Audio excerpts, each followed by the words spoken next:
Back again with Whitestone Dome tempered glass screen protectors. This screen protector has become one of my most loved screen protectors of all times. And the reason for that is one specific reason: the way it feels on my finger. Now, any tempered glass screen protector, it's going to do the job. It's going to break before your screen breaks. It's not designed to absorb a crazy amount of shock or force, but it will protect your screen really, really well.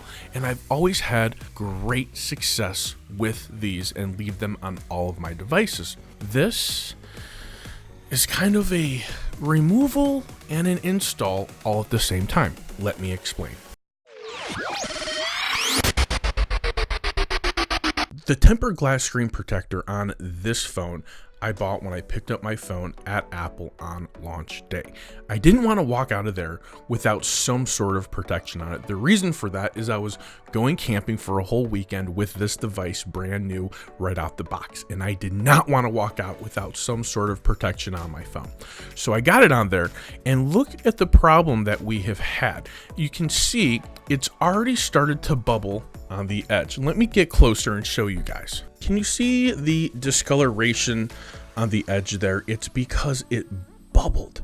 Oh, there you go. You can see it really good right there. It actually bubbles. And that happens when it's either not put on correctly, which I feel like it was, or it's just the adhesive isn't that good. And that's one of the things that definitely sticks out with Whitestone Dome. So I'm going to go ahead and first go through the process of removing this screen protector, cleaning it, and then putting the new one on.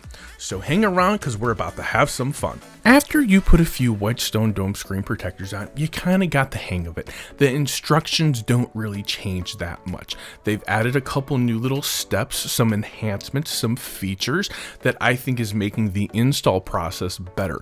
So good job, Whitestone Dome. Thank you very much.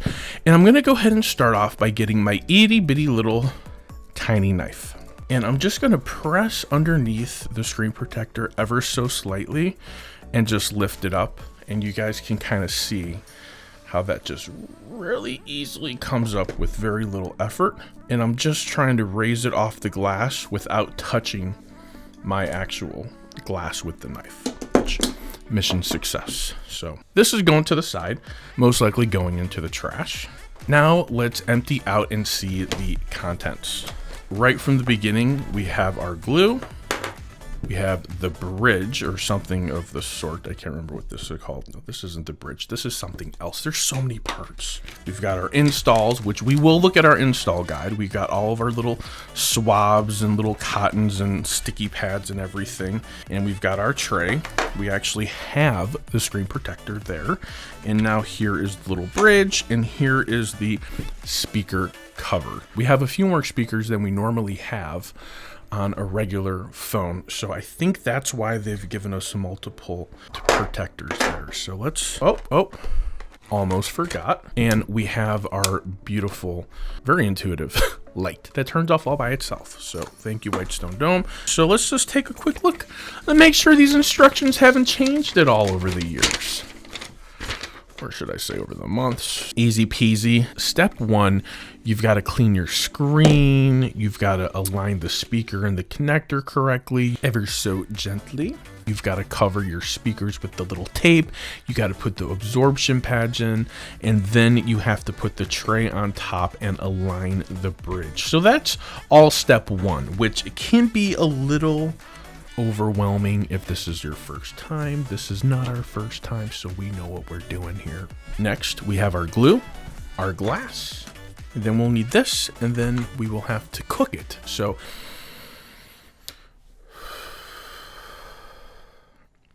take a deep breath. Center yourself, because you are about to embark upon the adhesive protocol. That's right.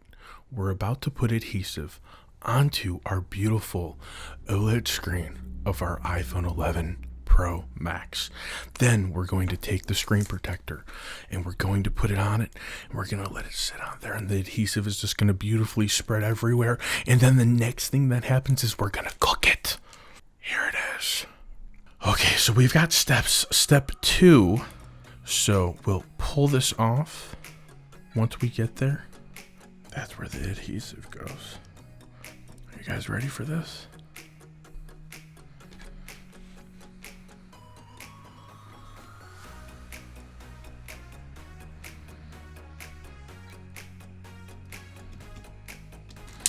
Now the side that we're peeling off is going to the back.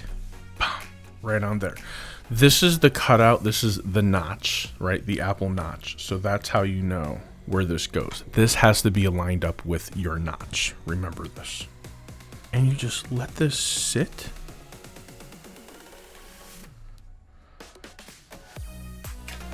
And it fits on perfectly. Do you see that?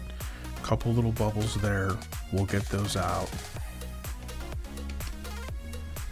See, right now we can still take the time to get the bubbles out because the adhesive has not activated yet. So it's still really palatable. Ideally, we won't have any bubbles. We got to go ahead and we're going to cook it. So what we're going to do is we're going to cure it for 15 seconds. I'm going to do mine in 3 sections. It says to do only 2 sections, but I'm going to do 3 because I have experience and I feel that I'm going to cook the top and the bottom and the middle. Whereas the instructions, you only really need to do the top and the bottom, but we're going to do all of them. Not saying I know better than the instructions. It just makes me feel a little better cooking all sides of it. The screen protector looks like it is positioned beautifully, so I'm really happy with how it came out.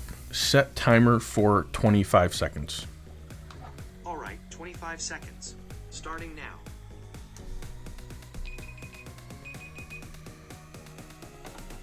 Set timer for 25 seconds.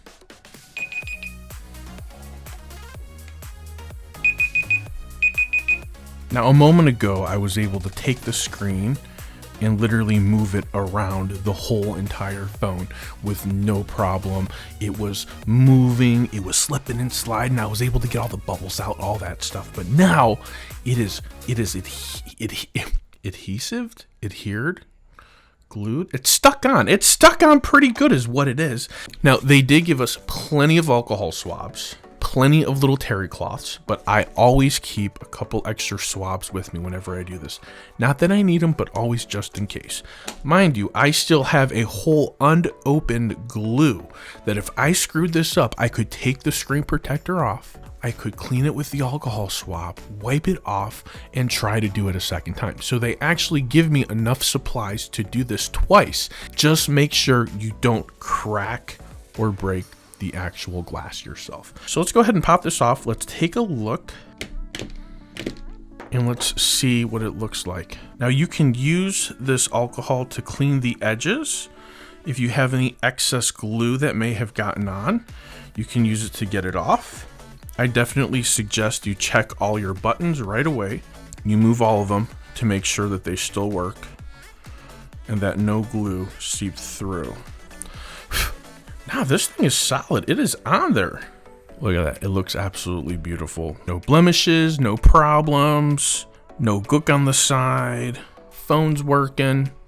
Whitestone Dome, another successful install. Good job, buddy. Keep them coming. Thanks for reaching out to me. I love installing your screen protectors on my devices. For the love of tech, if you like what you saw today, please consider giving me a thumbs up. If you didn't like what you saw, please consider just doing nothing except maybe hitting that subscribe button. And if you really want to pay me the ultimate compliment, share my content with your friends and family on social media.